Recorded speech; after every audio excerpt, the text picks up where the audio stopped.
House on the left, I've seen used a gajillion times. Correct. Any thoughts or memories on how they didn't know how to market it because it was so unusual. I mean, if you look, in retrospect, Last House was the grandfather of the modern slasher movie. Okay, it was the first one that did what all those other films, after it came after it, tried to do.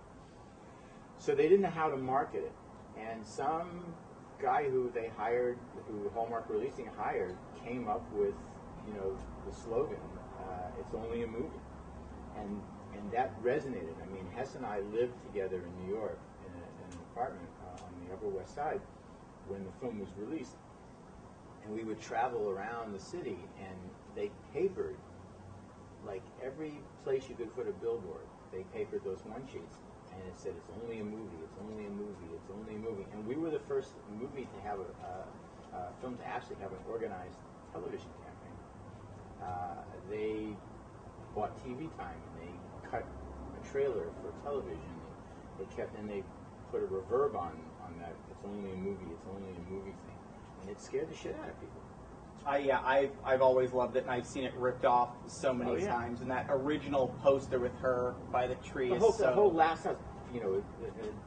Ruggero Deodato did House on the Edge of the Park. Then there was House on the Street by the Sewer. There was House by the Fire Hydrant. There was 6 houses from the first house on the right. I mean, there were like since we became successful, any horror filmmaker did everything they could to put house and street or something in a title. And then later on, Wes did Nightmare on Elm Street. Nightmare on Elm Street. And Freddy Krueger. Krug sounds like True. No, Krug came from Last House on the Left. Oh, Krug. Krueger came from that. Actually, could you get tighter in on his face for the last question? Yeah. The last question on the left. No. We good? Good. This is the thesis of the doc that I'm doing, and I always ask. I'm fascinated by the obscure and the hard to find and the really out there films. What do you think makes a film a cult film? I think what makes a film a cult film is that it does not have broad commercial appeal. That it's not a tentpole. It's not something that's going to ever be released in 3,500 or 5,000 theaters on an initial run, but it strikes a chord, some kind of emotional chord, with a certain segment of the audience, who then becomes extraordinarily loyal to it. You got to remember that Last House on the Left was released in 1972, made in 1971, released. It's still here. Okay, I mean, if you look at music and you say a song that was released in 1971 still gets played and people still line up to hear it, and people, I mean, it's kind of become, the term cult classic. Classic is defined as that which withstands the test of time, and the fact that people still want to see it and still revere it, I mean, it's made some kind of visceral emotional connection. Do you have any favorite films that are some of your favorites that are hard to recommend or that you would consider cult? Let's see. I'm not a big cult movie fan. I mean, I know that sounds strange. I watch things, like I watch John Waters movies. I've met John a couple of times, and I really appreciate his work. Some Darren Aronofsky's Pi, I think, is an incredible movie. There was a movie made called Wanderers about this gang of street guys in New York in the late 50s or early 60s, I forget. I tend to watch movies that I wouldn't write, so that I can watch them, I can free myself and just be an audience member. And not judge it. Not judge it, just allow myself to just let go and watch it. Do you have any other anecdotes or any memories from Last House, or anything you've been working on since?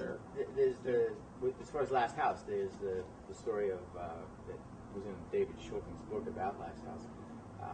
If you remember the scene where Mary is trying to get me to let her go.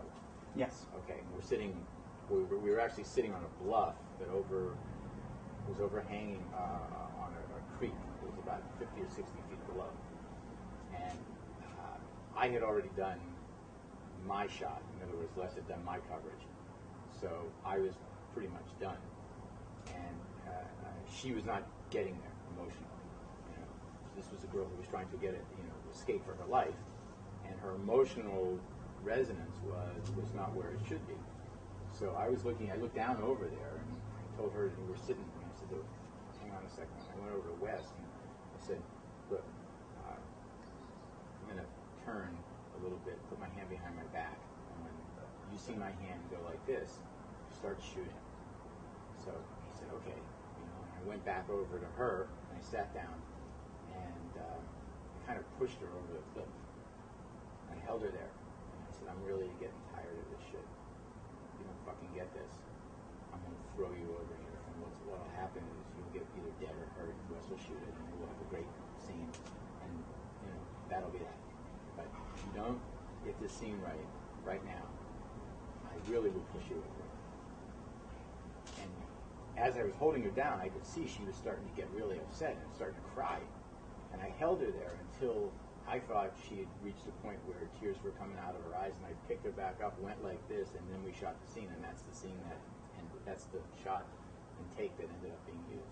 You can make those threats on non-union pictures, I course. guess. Yeah, in 1971, we're out in the woods, what's she going to do? She quit the movie a couple of times, actually. She quit and just... On set, and then she came back. And then Fred Lincoln, who was a friend of hers, coaxed her back. Went and got her back. Yeah. Oh, wow.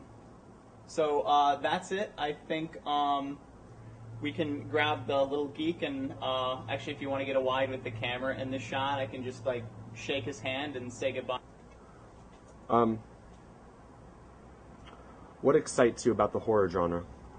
Well, it excites me because it's entertaining in the sense that it explores the dark side of what we all think and feel in a very safe way. We can participate in bad shit and then leave and go back to our lives and be good people again. And would you do this in a heartbeat again if you had the opportunity? Absolutely. I love making stuff. It's fun. It's like you go out and you play, and people put fake blood on you, and you run around and do stuff, and then you leave and go home, and you're normal again. No. I'm turning it back on because I like that. Doing things on the fly. So, you knew David Hess. Did you feel was he a nice guy, or did he have a little element of? David overall was an incredible man, and was my kind of de facto big brother.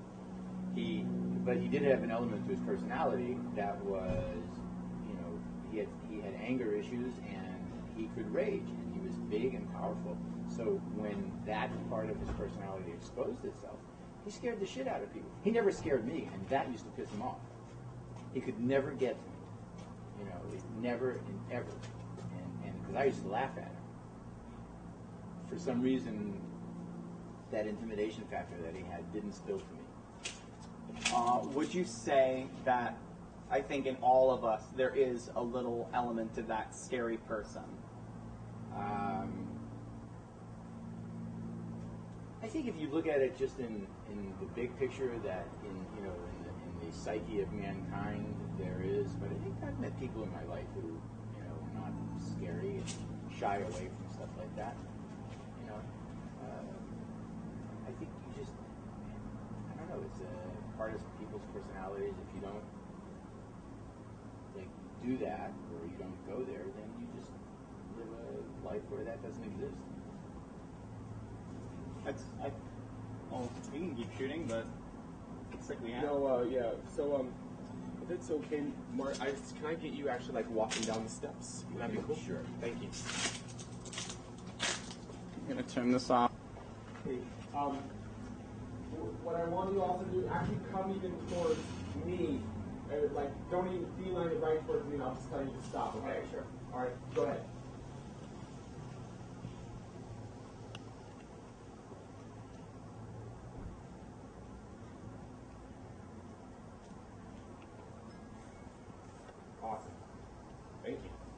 Yeah, that was perfect, and I'm glad I got it on this camera.